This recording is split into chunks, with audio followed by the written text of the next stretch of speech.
Why your creative block is not an end, but a beginning. For my job, I write compliments. It's just like a little card and you write like 5 lines just on intuition of like the person that you see. I was there at the job and I was just not feeling inspired. I'm like, maybe this compliment job is not for me anymore because I've been doing it for a couple months. And I'm like, I think I lost it.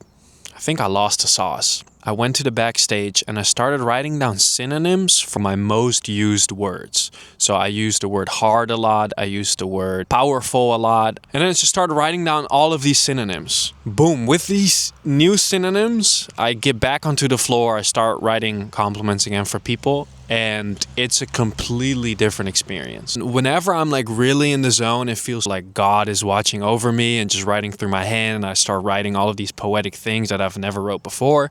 And I was like, anyways, I start getting into this zone because I had this fresh wave of inspiration with all of these new words that I could use. And it just got me thinking about all of the times where I wanted to give up on something, but then reinvented myself, and then suddenly I made like the best thing I'd ever made.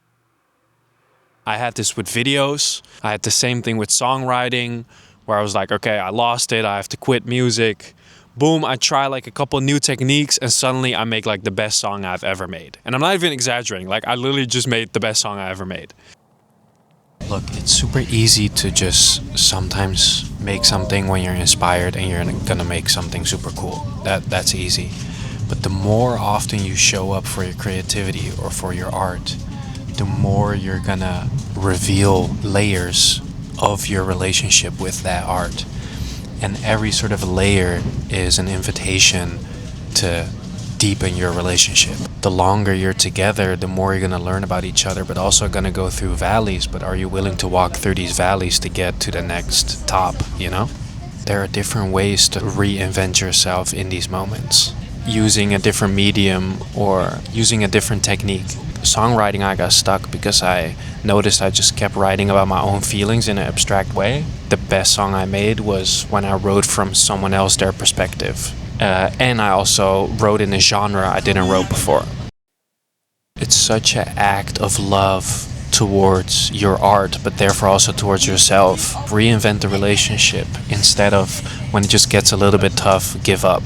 Because with every passion, you're gonna have like this amazing upwards motion where you feel great, you feel inspired, you make something amazing, but it's always gonna hit this down. In this down is where you're really gonna either break through or think you're gonna have to stop. But trust me, just push through. And sometimes you have to go even lower to reinvent yourself even more, but it's always gonna go up again. But it's like, are you brave enough and compassionate enough to go through this low to end up in this high again?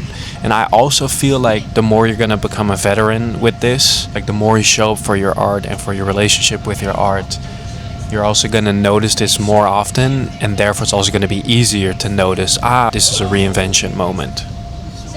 Yeah, so when you run into a creative block, reframe it and really see it as an opportunity. You might have to feel uncomfortable, but if you go through that often, it only just takes one creation or a couple days of like rewiring your system, and then suddenly you hit this new creative bliss.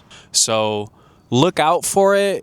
Don't use it as a reason to stop, but use it as a reason to break through.